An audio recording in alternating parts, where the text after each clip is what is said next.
ایک روایت میں یوں بیان کیا گیا ہے کہ ملک روم میں ایک بادشاہ تھا جس کا نام دقیانوس تھا۔ اللہ تعالیٰ نے اس کو بہت بڑی سلطنت دے رکھی تھی اور فوج و لشکر بہت کثیر تعداد میں تھا۔ اتفاقاً ایک روز کسی قاصد نے آ کر اس بادشاہ سے کہا کہ فلاں بادشاہ تیرے ساتھ لڑنے کی تیاری کر رہا ہے اور اپنی کثیر تعداد میں تیرے مقابلے کے لیے آنا چاہتا ہے۔ اس خبر کو سن کر روم کا بادشاہ دقیانوس اشتعال میں آ گیا اور اپنی تمام فوج و لشکر لے کر اس دشمن کے مقابلہ کے لیے میدان جنگ میں کود پڑا، اور وہ بادشاہ جو اس پر چڑھائی کرنے آیا تھا آخر کار دقیانوس بادشاہ کے ہاتھ سے مارا گیا اور اس کے جتنے بیٹے تھے وہ سب کے سب گرفتار ہو گئے۔ بعض مورخین نے لکھا ہے کہ اس بادشاہ کے 6 بیٹے تھے اور بعض کہتے ہیں کہ 5 بیٹے تھے۔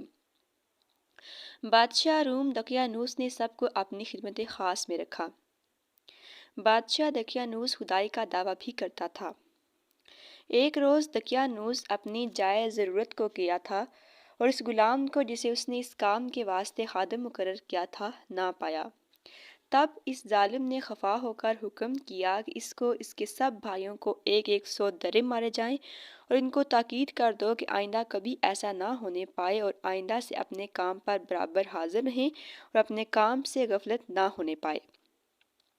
اس حکم کو سننے کے بعد وہ شہزادہ جو اس کا عہدہ جائے ضرورت کا تھا، جب رات ہوئی تو سب بھائیوں کو لے کر بیٹھا۔ وہ سب ایک جگہ اکٹھے ہو کر صلاح اور مشورہ کرنے لگے اور کہنے لگے کہ یہ بادشاہ ہم کو ہر روز ستاتا ہے اور خدا ہونے کا دعویٰ کرتا ہے اور سب سے اپنے کو سجدہ کرواتا ہے۔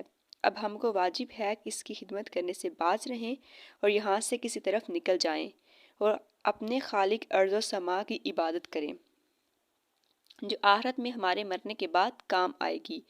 یہ بات ایک بھائی نے اپنے مشورے سے بتائی تھی۔ سب بھائیوں نے اس بات کو قبول کیا اور کہا کہ بھائی بات تو بڑی اچھی ہے جو تم کہتے ہو، اب کسی صورت تدبیر سے یہاں سے نکل جانا چاہیے۔ تب باقی بھائی بولے کہ ایک تدبیر ہے کہ وہ بادشاہ میدان میں چوگان کھیلنے کو جائے گا اور ہم کو بھی لے کر جائے گا۔ جب ہم لوگوں کو کھیلنے کو کہے گا تب ہم لوگوں کو ایسے چستی و چلاکی سے چوگان کھیلنا چاہیے کہ وہ خوش ہو جائے اور تعریف کرنے لگے۔ جب شام قریب ہوگی تب میں چوگان میدان سے باہر پھینکوں گا، اس وقت تم لوگ بھی میرے پیچھے میدان سے باہر نکل آنا اور سب ایک جگہ جا کر میلے اور پرانے کپڑے پہن لینا اور پاؤں پاؤں چلے جانا۔ اس طرح سے کوئی ہم کو دیکھے گا بھی نہیں اور ہم لوگ اپنے مقاصد میں کامیاب ہو جائیں گے۔ چنانچہ سب بھائیوں نے اپنا ارادہ مضبوط کر لیا۔ دوسرے دن دقیانوس بادشاہ کے پاس سب حاضر ہوئے اور اپنے اپنے عہدے پر جا کر کھڑے ہوئے۔ وہ بادشاہ تحت شاہی پر بیٹھا خدائی کا دعویٰ کرتا تھا۔ اسی وقت ایک بلی بالا خانے پر سے اس کے پاس اچانک آ گری۔ اس کے گرنے سے وہ بادشاہ چونک پڑا اور بہت ڈرا۔ تب وہ لوگ آپس میں کہنے لگے کہ اگر یہ خدا ہوتا تو بلی سے کیوں ڈرتا؟ معلوم ہوتا ہے کہ یہ جھوٹا ہے اور دعویٰ اس کا باطل ہے۔ اسی گھڑی ایک شیطان بصورت انسان اس کے آگے آ کر کہنے لگا کہ اگر تجھ کو دعویٰ خدائی کا ہے تو ادنا ترین ایک ذی روح جانور مکھی ہے، اس کو تو پیدا کر، تب ہم جانیں گے کہ تیرا دعویٰ سچا ہے۔ اس نے ایک بہانہ کر کے کہا کہ ایسے بد جانور کو ہم پیدا نہیں کرتے۔ شیطان بولا، خدا نے تو اس کو پیدا کیا ہے، البتہ کچھ حکمت ہوگی۔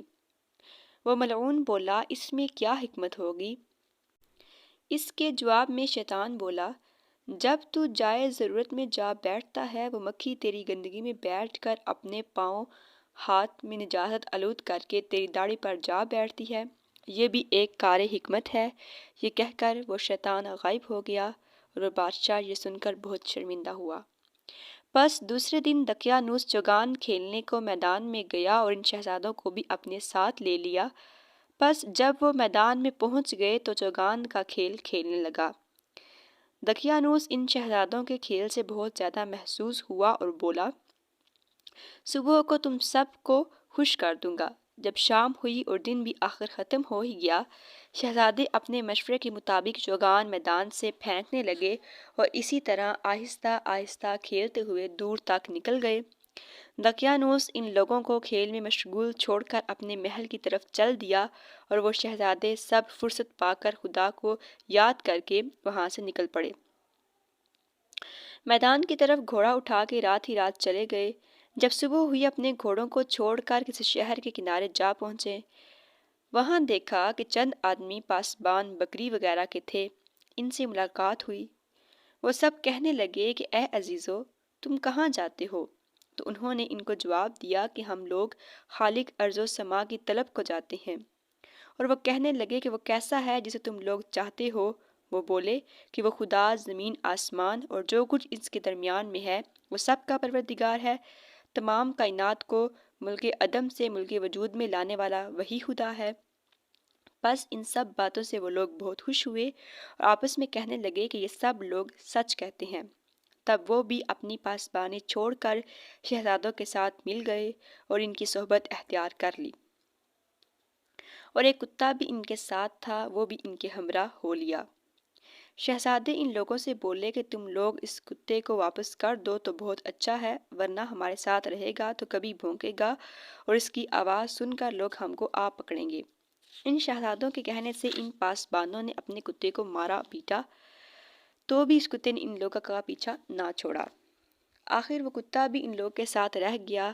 اللہ تعالیٰ نے اس کو قوت گویائی سکھائی تو کتے نے کہا کہ مجھے مت مارو، تم جس کے بندے ہو میں بھی اسی کا فرمانبردار ہوں، اور تم جس کی یاد کو جاتے ہو میں بھی اسی کو چاہتا ہوں، لہٰذا مجھ کو بھی تم اپنے ہمراہ لے چلو۔ بس کتے سے یہ باتیں سن کر اصحاب کہف کو ترس آ گیا اور اسے اپنے ہمراہ لے چلے۔ تمام رات چلتے چلتے جب صبح نمودار ہوئی تو ایک پہاڑ کے اندر کوہ میں جا گھسے اور بولے یہاں ذرا دم لینا چاہیے کہ رات کی ماندگی دور ہو جائے۔ آخر وہاں ٹھہر گئے اور آرام کرنے لگے، اور وہ اسی آرام کی رات میں تھے کہ نیند کا غلبہ ہوا اور وہ سو گئے۔ دقیانوس نے اس کھیل کے میدان میں ان شہزادوں کو نہ پا کر بہت تأسف کیا اور فوراً ہی اپنے ہوشیار چند سواروں کو ان کے پیچھے دوڑایا، جو کہ انہیں تلاش کرتے ہوئے اسی کوہ کے قریب جا پہنچے، اور اللہ تعالیٰ کے فضل و کرم سے اس غار کا منہ بھی چیونٹیوں کے سوراخ جیسا بن گیا، اور وہ سوار اس پر برابر تلاش کرتے رہے لیکن وہ ان کا نام و نشان تک نہ پا سکے۔ آخر مجبوراً واپس چلے آئے۔